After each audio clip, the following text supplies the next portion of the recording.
The single biggest spender in this election is the Washington Realtors PAC. Tom Hormel heads it up. He says realtors like him are especially passionate about local politics this year. It's the biggest race we've seen in Spokane in 20 years.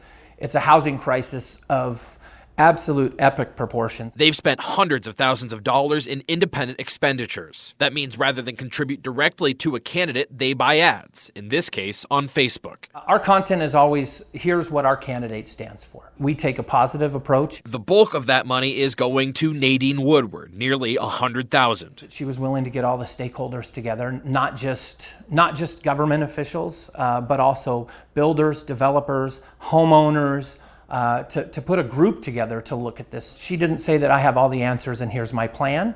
She said that we can work together to find the plan that works best for Spokane. On the other side, Ben Stuckert has a lot of support from local unions, just under $30,000 all told. Though they're not formed into one PAC and they donate directly to the candidate. Our members have been really happy with Council President Stuckert's engagement in reaching out to find out what are the opinions of the people that work for a living and sign the backs of checks, the wage earners in this community, what is in their best interest. Tim Ormsby is president of the Spokane Regional Labor Council, a voluntary association of local unions. Are there any particular issues that are standing out to you this year in terms of importance? Workplace issues, wage earner issues, certainly wages and health care and retirement with dignity. But Ormsby is sure to point out unions don't act as one body. This is not a monolithic enterprise. There is not a fat cat sitting in some corner office with a nice view dictating to folks what they will do. Their independence as a local union is their strong suit